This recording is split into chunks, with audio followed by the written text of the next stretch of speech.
Hello students, I am Dr. Anshu Sarna. Welcome back to my channel Anushka Classes. The topic of today's discussion is mode in case of bimodal series. अब जैसा कि name suggest करता है बाइमोडल series, हमें सबसे पहले ये समझना जरूरी है कि बाइमोडल सीरीज होती क्या है। स्टूडेंट्स, मैंने अपने लास्ट वीडियोस में भी आपको बताया था कि जब भी कंटिन्यूस सीरीज के मोड पर क्वेश्चन आता है तो उसके दो मेथड्स होते हैं। एक होता है इंस्पेक्शन मेथड और एक होता है ग्रुपिंग टेबल और एनालिसिस टेबल। इंस्पेक्शन मेथड और ग्रुपिंग और एनालिसिस टेबल हमारे दोनों सीरीज में यूज में आती है, चाहे वो डिस्क्रीट सीरीज हो चाहे वो कंटिन्यूस सीरीज हो। इंस्पेक्शन मेथड में मैंने पहले भी बताया है कि आप देखेंगे हाईएस्ट फ्रीक्वेंसी किसकी है और फिर नेक्स्ट हायर फ्रीक्वेंसी देखेंगे कि नेक्स्ट हायर फ्रीक्वेंसी और फर्स्ट हाईएस्ट फ्रीक्वेंसी के बीच में अगर डिफरेंस बहुत ज़्यादा होता है तो आप डायरेक्टली मोड का फॉर्मूला लगाते हैं और क्वेश्चन को सॉल्व कर लेते हैं। पर अगर फर्स्ट हाईएस्ट फ्रीक्वेंसी और सेकंड हाईएस्ट फ्रीक्वेंसी में डिफरेंस बहुत कम होता है तो आप ग्रुपिंग टेबल बनाते हैं, एनालिसिस टेबल बनाते हैं। एनालिसिस टेबल में देखते हैं किसकी हाईएस्ट फ्रीक्वेंसी है, देन उसके हिसाब से मोडल क्लास डिटरमाइन करके आप मोड का फॉर्मूला लगाते हैं। बट कई बार ऐसा होता है कि जब आप ग्रुपिंग टेबल और एनालिसिस टेबल बनाते हैं तो कई बार दो वैल्यूज आती हैं विद इक्वल फ्रीक्वेंसी, तब आप कहते हैं कि डिस्ट्रीब्यूशन बाइमोडल है और मोड इल डिफाइंड है। उस केस में हम मोड को एक फॉर्मूला होता है mode is equal to 3 median minus 2 mean, उसके बेसिस पर निकालते हैं। आइए हम एक क्वेश्चन करते हैं बाइमोडल सीरीज पर, उससे ये कॉन्सेप्ट बहुत अच्छे से क्लियर हो जाएगा। देखिए, मान लीजिए एक क्वेश्चन दे रखा है, the following data gives the daily wages of 122 workers of a factory, determine the modal wage. और आपको दो कॉलम्स दे रखे हैं, एक तरफ वेजेस दे रखी हैं और एक तरफ नंबर ऑफ वर्कर्स दे रखे हैं। तो आपने सबसे पहले देखना है फर्स्ट हाईएस्ट फ्रीक्वेंसी इसमें कितनी है, 33 है।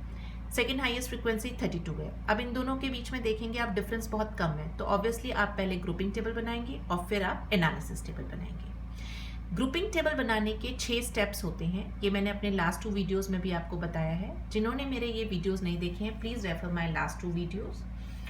फर्स्ट कॉलम में आपने क्या करना है, हाईएस्ट फ्रीक्वेंसी उसको एनसर्कल कर देना है। सेकेंड कॉलम में आपने क्या करना है, दो की ग्रुपिंग करनी है और हाईएस्ट जो फ्रीक्वेंसी उसको आपने एनसर्कल कर देना है। दो की ग्रुपिंग कहाँ से करनी है, जो ओरिजिनल कॉलम दे रखा है फ्रीक्वेंसी का उसी में से आप दो की ग्रुपिंग करेंगे और एनसर्कल करेंगे हाईएस्ट फ्रीक्वेंसी को। जो थर्ड कॉलम है उसमें आपने फर्स्ट फ्रीक्वेंसी को छोड़ देना है और दो की ग्रुपिंग करनी है। जैसे देखिए, फर्स्ट को छोड़ा और दो की ग्रुपिंग करी और हाईएस्ट फ्रीक्वेंसी को एनसर्कल कर देना है। इसी तरीके से आपने फोर्थ कॉलम लेना है जिसमें आपने 3 की ग्रुपिंग करनी है और आपने हाईएस्ट फ्रीक्वेंसी को एनसर्कल कर देना है। फिफ्थ कॉलम के अंदर अगेन आपने फर्स्ट फ्रीक्वेंसी को छोड़ना है और 3 की ग्रुपिंग करनी है। तो आप इसमें हाईएस्ट फ्रीक्वेंसी जो है 58, उस दोनों ही 58 है, उसको आप एनसर्कल कर देंगे। सिक्स कॉलम के अंदर आपने फर्स्ट 2 फ्रीक्वेंसीज को छोड़ना है और 3 की ग्रुपिंग करनी है। तो वैल्यूज आएंगी 85 और 27, इसमें हाईएस्ट फ्रीक्वेंसी को आपने एनसर्कल कर देना है। फिर आपने एनालिसिस टेबल बनानी है। एनालिसिस टेबल में आपने क्या करना है, ये भी मैंने अपने लास्ट 2 वीडियोस में आपको बताया है। 6 स्टेप कॉलम्स हैं, आपने कॉलम्स यहाँ लिख देने हैं, वेजेस यहाँ पर लिख देनी है। अब आपने क्या करना है, देखना है फर्स्ट कॉलम में हाईएस्ट फ्रीक्वेंसी कितनी है, 33। वो किसके सामने उसकी मॉडल वेज है 140 से 150, आपने यहाँ पर टैली कर देना है। सेकेंड, इसके अंदर आपकी जो हाईएस्ट फ्रीक्वेंसी है, students I am so sorry, यहाँ पर हाईएस्ट फ्रीक्वेंसी मैंने गलती से 10 मार्क कर दी है, इसको प्लीज़ आप रब कर दीजिए। And the highest frequency is 52, इसको आप एनसर्कल कर दीजिए। अब आपने स्टूडेंट्स इसके अंदर ये देखना है कि जो 52 बना है वो 52 वो आपका किससे बना है, वो आपका बना है 20 + 32 मिलके। तो 20 के सामने आपकी मॉडल क्लास कौन सी है, 120 से 130 और 32 के सामने कितनी है, 130 से 140, उनके बीच में आपने टैली 1 कर दिया। इसी तरीके से आपने थर्ड कॉलम में हाईएस्ट फ्रीक्वेंसी 65 है, उसकी वो किससे बनी है, उसके सामने की मॉडल वेज पे आपने टैली कर देना है। ऐसे ही फोर्थ कॉलम, फिफ्थ कॉलम और सिक्स्थ कॉलम के आपने टैली कर देना है और आपने इधर यहाँ पर टोटल लिखना है। अब जब आपने टोटल किया तो आपने देखा 2 वैल्यूज ऐसी हैं जो इक्वल फ्रीक्वेंसीज आ रही हैं, तो यहाँ पर आप लिखेंगे from the analysis table it is clear that it is a bimodal series. तो यहाँ पर आप मोड कैसे निकालेंगे, एक फॉर्मूला होता है mode is equal to 3 median minus 2 mean, इसके बेसिस पर आप मोड को निकालेंगे। अब क्योंकि स्टूडेंट्स हमें यहाँ पे मीडियन भी निकालना है और मीन भी निकालना है, तो सबसे पहले हम देखेंगे कि हमारी जो सीरीज है वो कौन सी सीरीज है, कंटिन्यूस सीरीज है। तो कंटिन्यूस सीरीज के अंदर आपने मीडियन का फॉर्मूला लगाना है, ऐसे ही कंटिन्यूस सीरीज के अंदर कंटिन्यूस सीरीज का ही आपने मीन का फॉर्मूला लगाना है। तो सबसे पहले आपको पता है, मान लीजिए मैंने आपको मीडियन का भी फॉर्मूला बताया था और मीन के भी निकाले थे कंटिन्यूस सीरीज के फॉर्मूलेस, जिसमें मैंने डायरेक्ट मेथड और शॉर्टकट मेथड मीन में मैंने आपको दोनों बताए थे और तीसरा स्टेप डिविएशन मेथड भी बताया था।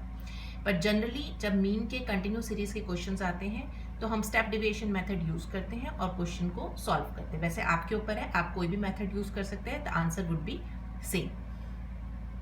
अब सबसे पहले देखिए, मीन का मैं ये फॉर्मूला यूज करूंगी, x bar is equal to a plus summation F d upon n into i, जहां पर d मैंने आपको बताया था स्टूडेंट्स वो होता है m minus a divide by i step deviation method में। और मीन का आपको फॉर्मूला आप यूज करोगे कंटिन्यूस सीरीज का l plus n by two minus c f upon f into i. तो फॉर्मूले को देखकर हमें ये समझ में आ रहा है कि एक कॉलम हमारा जो है वो मिड पॉइंट्स का बनेगा।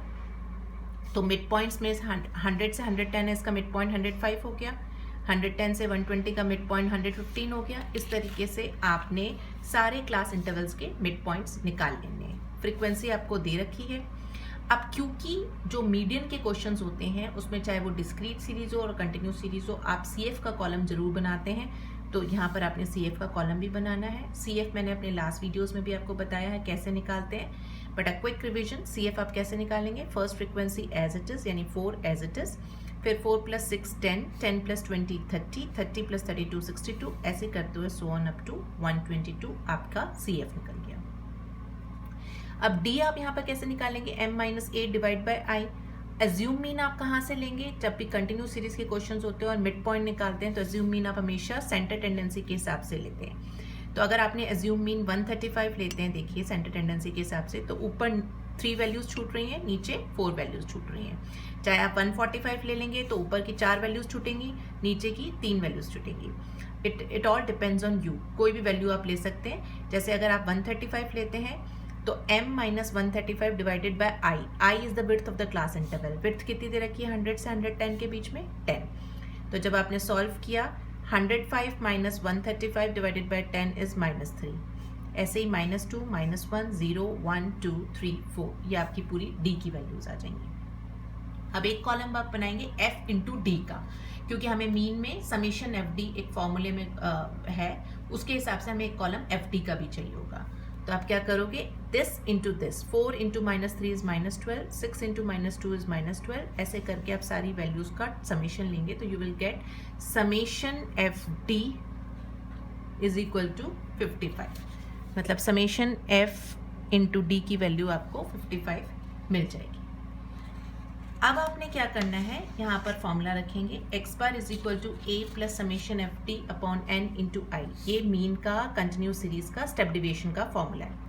a आपने 135 लिया है, समेशन एफ डी की वैल्यू आपने 55 निकाली है, n जो है वो आपका फ्रिक्वेंसी का टोटल है और वो आपका कितना पड़ रहा है, n इज इक्वल टू 122 और i इज 10। जब आपने सब कुछ रखा you will get the answer is 139.51। ऐसे ही आप मीडियन का फॉर्मूला लगाएंगे, l plus n by two minus c f upon f into i. जब आप n को सॉल्व करेंगे तो size of n by two को सॉल्व करेंगे तो 122 upon 2 is equal to 61th item पड़ेगा। और जब मैंने मीडियन के क्वेश्चंस कराए थे आपको बताया था ये 61th आइटम हम कहाँ देखेंगे, CF के कॉलम में देखेंगे। तो हमने देखा कहाँ लाई कर रहा है, 30 और 62 के बीच में। हमेशा नेक्स्ट हायर वैल्यू लेते हैं, तो इसका मतलब आपकी मीडियन क्लास कौन सी हो गई, ये वाली आपकी मीडियन क्लास हो गई।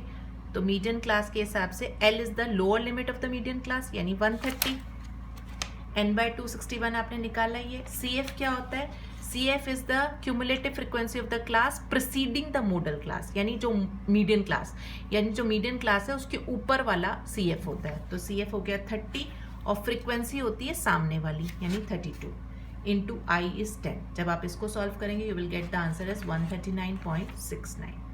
देयरफॉर मोड क्या हो गया, mode is equal to 3 median minus 2 mean. Median आपने निकाला ही है, मीन भी निकाला है। जब आप इसको सॉल्व करोगे you will get the answer is 140.05 और 140।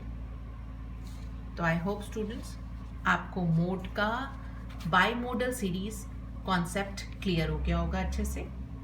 मैं आपको एक और चीज़ बता देती हूँ, इसमें आप जितनी प्रैक्टिस करेंगे, जितने क्वेश्चंस प्रैक्टिस करेंगे, उतना आपके लिए और अच्छा होगा और आप और कॉन्फिडेंट फील करेंगे इन पर्टिकुलर क्वेश्चंस के लिए। आप इसके लिए जो टेक्स्ट बुक रेफर कर सकते हैं वो एसपी गुप्ता रेफर कर सकते हैं। SP Gupta is a very good book. आप एमबीए कोई भी यूनिवर्सिटी से कर रहे हो, उन सब यूनिवर्सिटीज़ के लिए SP Gupta is a very good book, तो आप इस बुक को रेफर कर सकते हैं। स्टूडेंट्स, मैंने एक लास्ट वीडियो में आपसे एक क्वेश्चन पूछा था और आपको कहा था कि आप कमेंट सेक्शन में मुझे उस क्वेश्चन का आंसर बताएंगे कि आपका आंसर, और मैंने आपको हिंट भी दिया था कि उसका आंसर जो होना चाहिए वो 44 उसका आंसर निकल के आना चाहिए। अब मैं आपको ये बता देती हूँ, सबसे पहले ये वाला क्वेश्चन मैंने आपको दिया था लास्ट वीडियो के अंदर, मैंने रेफर किया था इस क्वेश्चन को, जिसमें मैंने आपको कहा था वेरिएबल ये दे रखा है, फ्रीक्वेंसी ये दे रखी है। बट मुझे लगता है कुछ स्टूडेंट्स को इस चीज़ में प्रॉब्लम हो रही होगी कि ये जो क्लास इंटरवल्स हैं ये अनइक्वल क्लास इंटरवल्स हैं। तो जब अनइक्वल क्लास इंटरवल्स पे क्वेश्चन आते हैं तो आप उसको इक्वल क्लास इंटरवल्स में कैसे कन्वर्ट करेंगे। देखिए 0 to 10, 10 to 20, आपको ये दिख रहा है, यहाँ 10-10 की गैपिंग है, एक यहाँ पर 20 की गैपिंग है और यहाँ पे 20 की गैपिंग है। तो आपने यहाँ पर भी 10-10 की गैपिंग करनी है, यानी 20 से 30, 30 से 40 से स्प्लिट करना है, 40 से 50, 50 to 60 एंड 60 to 70। फ्रीक्वेंसी कैसे करेंगे, 0 to 10 की 5 दे रखी है, वो एज इट इज़ लिख लेंगे। 10 to 20 की 12 है, वो एज इट इज़ लिख लेंगे। अब क्योंकि 20 से 40 को आपने दो में स्प्लिट किया है, 20 to 30 एंड 30 to 40, तो आपने 40 को दो पार्ट्स में डिवाइड करना है, 20-20 यहाँ पर लिखना है। 40 से 50 32 आ गया, 50 से 60 और 60 to 70 28 था, इसको दो पार्ट्स में स्प्लिट करेंगे तो इक्वल पार्ट्स में किया तो 14 आ गया, वो आपने लिखना है। अब आपने देखना है हाईएस्ट फ्रीक्वेंसी इसके अंदर कितनी आ रही है, 32। नेक्स्ट हाईएस्ट फ्रीक्वेंसी जो पड़ रही है वो 20 पड़ रही है और इनके बीच में गैप बहुत ज़्यादा है, तो आप डायरेक्टली इसमें मोड का फॉर्मूला लगाएंगे। Mode is equal to L plus delta 1 plus upon delta 1 plus delta 2 into I. Delta 1 होता है FM माइनस F1, यानी frequency of the modal class, 32 minus F1 is the frequency of the class preceding the modal class, यानी ये F1 है आपका और ये F2 है। तो आपने यहाँ पर लगाया, डेल्टा 1 आया 12, डेल्टा 2 आया 18, आपने फॉर्मूले में पुटअप किया, you will get the answer as 44। तो आई होप स्टूडेंट्स आपको आज के लेक्चर सीरीज में बाई मॉडल का कॉन्सेप्ट बहुत अच्छे से क्लियर हो गया होगा। अगर आपको मेरा ये वीडियो पसंद आया है तो please don't forget to like, share and subscribe my channel. Thank you.